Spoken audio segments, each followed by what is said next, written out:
The ballroom at the Beverly Hills Grand shimmered with golden light and murmurs of anticipation. Beneath the chandeliers, the wealthiest and most powerful figures of Los Angeles mingled over champagne flutes and designer gowns. This annual charity gala was more than an event. It was a stage, a place where reputations were built and undone, all in a single evening. Irvin E.J. Johnson III stepped into the hall like he owned the room.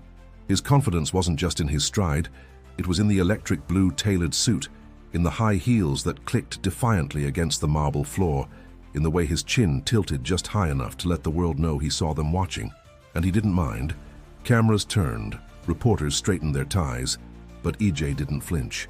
His presence was both statement and challenge. This is who I am and I won't apologize.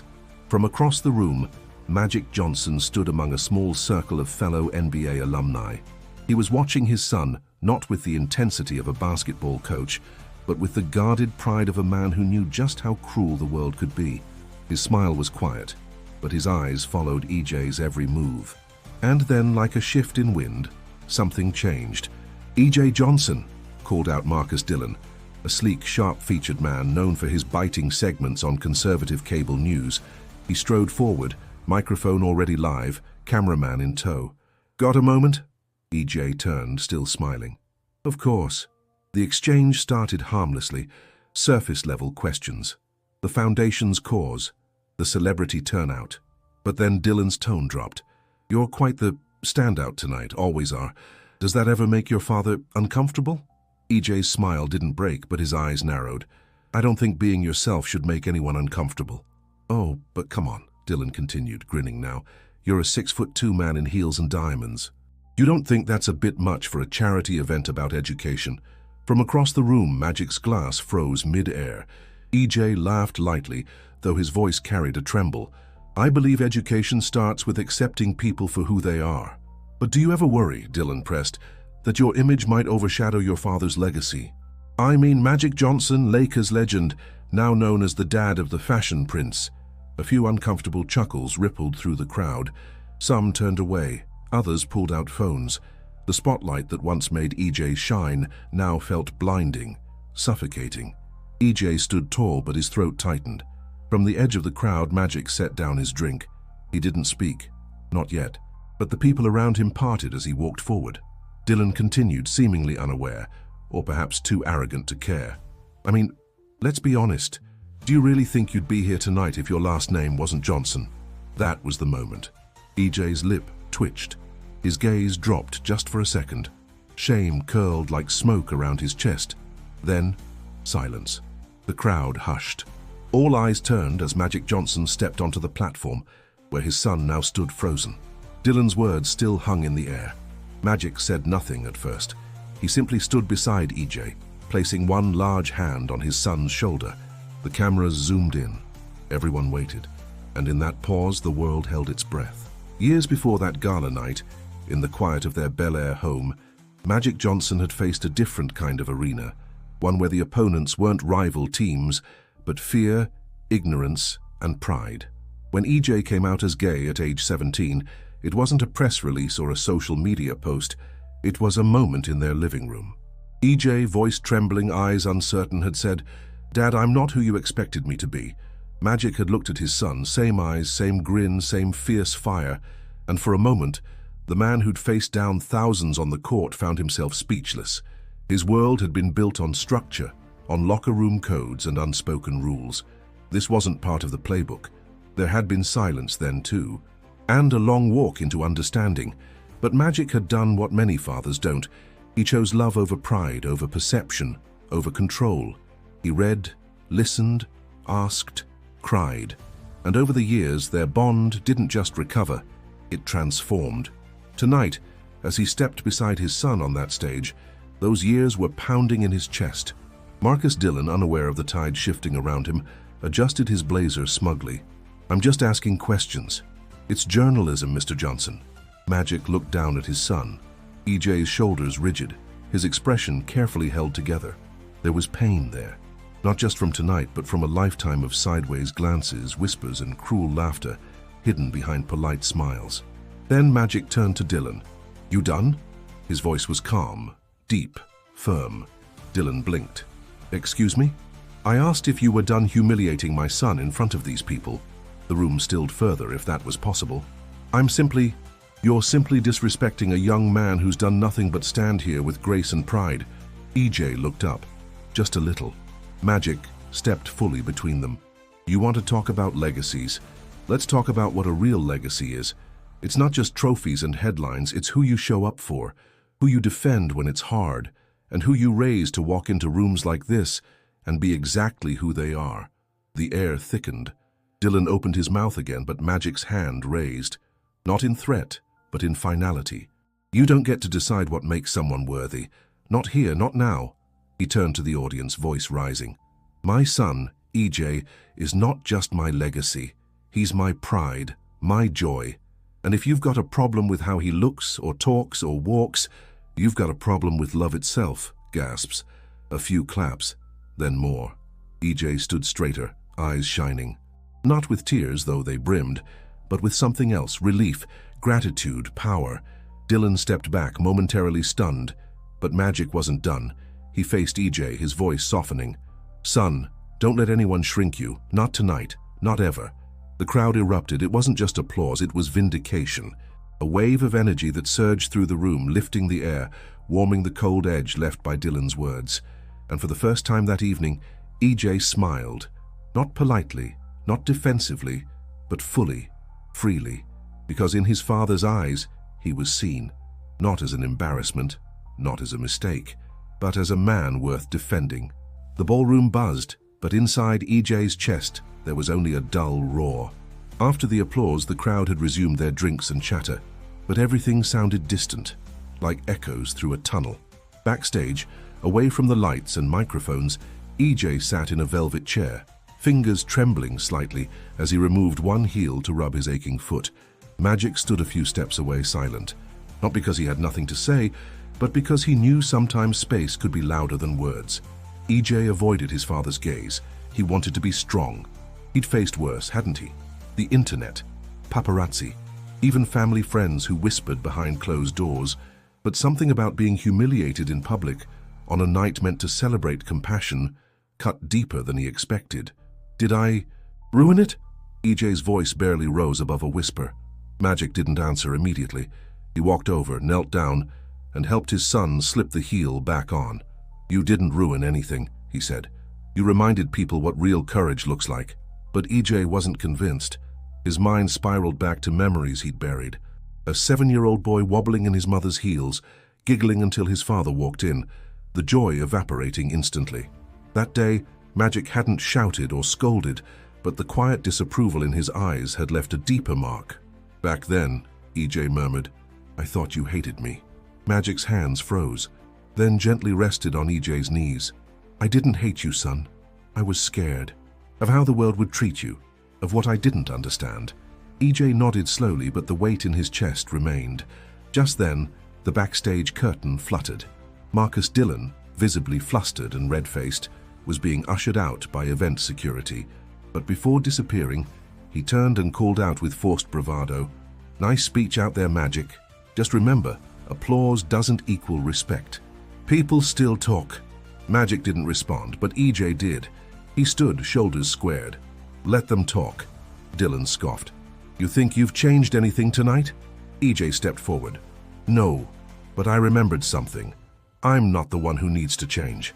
For a second, even Dylan seemed caught off guard. Then he disappeared through the doors. Silence returned. Magic turned to his son. You ready to go back out there? EJ hesitated. The crowd, the whispers, the questions, they would all still be waiting. Then he remembered the way Magic had stood beside him, the look in his eyes, not just of protection, but of pride. He took a deep breath. Yeah, I'm ready. They returned to the main hall together. The music had resumed, the vibe lighter. But when they re-entered, heads turned again, this time with admiration, not curiosity. As they passed the media table, a young journalist, visibly moved, leaned in and said softly, Thank you, both of you. That meant more than you know. EJ smiled, genuinely now. It meant more than I knew, too. The final program of the evening was about to begin, but whispers filled the room. People weren't talking about the auction items or celebrity appearances. They were talking about courage, about identity, about a father who stood tall and a son who never shrank. And though the night wasn't over, a storm had passed, not of rain or lightning, but of doubt, of fear. And in its place was something stronger, truth. The event's final segment was meant to be a simple closing ceremony, gratitude speeches, acknowledgements, a check presentation, but the air still pulsed with the tension and revelation of what had happened just minutes before. When the host took the stage again, she cleared her throat and glanced at Magic and EJ, seated together near the front. "We'd originally prepared something else," she said, "but after tonight, we'd like to invite Magic Johnson to say a few words." The audience erupted in support. Magic stood slowly, adjusting his cufflinks like he was walking onto the court again. But this wasn't a game, this was real. He climbed the steps and took the microphone, the room growing still once more. He looked out, not just at friends and strangers, but at a sea of curious, searching eyes. "I wasn't planning to speak tonight," he began, his voice steady but heavy with emotion. "But I think sometimes life doesn't go according to plan. And maybe that's the whole point." He paused. "I've spent my life in arenas, sweating, fighting, winning, but nothing I've done on a basketball court compares to what it takes to live truthfully in a world that demands you lie." He looked down at EJ, then back to the audience. "My son lives his truth every single day. He walks into rooms where people whisper, judge, and mock, and he walks in anyway." A hush swept through the hall. Even the servers stood still. "I used to think I had to protect him from the world, that I had to shield him, correct him, shape him, but I was wrong. EJ didn't need fixing, I did." Gasps, a few sniffles. "Tonight, someone tried to shame my son, on camera, in public, like he wasn't worthy, like he was a side note in someone else's legacy. But let me be clear, my legacy doesn't exist without him." Magic's voice tightened. "He is bold, he is brilliant, and every time someone calls him too much, what they're really saying is that they're not enough to handle him." He stepped forward, scanning the crowd. "If you've ever been made to feel small because of who you are, because of how you love, how you dress, how you speak, let me say this, there's nothing wrong with you. The shame belongs to those who can't see your light." The room erupted again, this time not just with applause but with standing ovation. EJ stood too, his hands trembling as he wiped a tear from his cheek. From the back, Marcus Dillon made one last attempt to shout something, anything. But the sound was drowned out by the wave of approval. A staff member quietly led him out, his face pale, his authority crumbling. Back on stage, Magic raised his hand gently, signaling for quiet one last time. "And to my son," he said, voice low but clear, "I love you, not in spite of who you are, but because of it." Cheers louder now, more unified. There were no sides anymore, only people moved by truth. EJ covered his mouth, unable to contain the sob that escaped. But this time it wasn't from pain, it was release. As father and son embraced in front of the crowd, the moment transformed. Not just a speech, not just a defense, but a declaration of love, of pride, of belonging. And those words, spoken from a father's heart, would echo far beyond the ballroom. The gala wrapped with the usual photographs and final bids, but the energy in the room had shifted. Something deeper lingered in the air.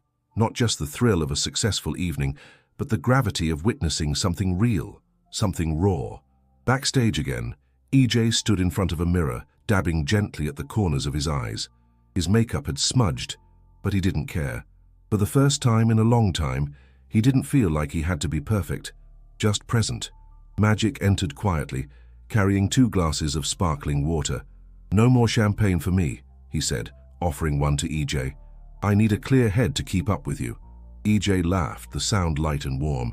"You always say that and then you still outdance everyone." Magic sat beside him. "You good?" EJ nodded. "Yeah, actually, I feel like something lifted tonight." They sat in silence for a while, sipping their drinks. No cameras, no microphones, just father and son. Then EJ turned to him, more serious now. "When I was little, I used to wish I could disappear, not forever, just until I figured out how to be what people wanted." Magic's jaw tightened. "I'm sorry." EJ shook his head. "Don't be. Because if I disappeared, I wouldn't be here now, and I wouldn't have heard what you said tonight. You don't need my approval anymore," Magic said gently. "No," EJ agreed, but hearing it still healed something. Outside the backstage doors, chatter grew louder. People were already sharing the video clip of Magic's speech on social media. Within minutes, it had spread like wildfire. On Instagram, Twitter, news sites, celebrities reposted it. Activists quoted it. Parents watched it, unsure whether to cry or apologize to their own children. The world had heard, and it was listening. Later that night, as the Johnsons stepped out into the cool Los Angeles air, photographers surged forward. But this time they weren't shouting baiting questions. They were calling their names with respect. EJ, Magic, that was powerful tonight. You're trending worldwide. Thank you for speaking truth. Magic placed a hand on EJ's back as they walked to their car, shielding him not from the cameras but from the pressure, from the weight. That had always been his role in every form it could take. Back home, EJ's phone buzzed non-stop. Messages from friends, strangers, even celebrities. Some shared their own coming-out stories. Others simply wrote, "Thank you for existing." He stared at the screen for a long time, heart full.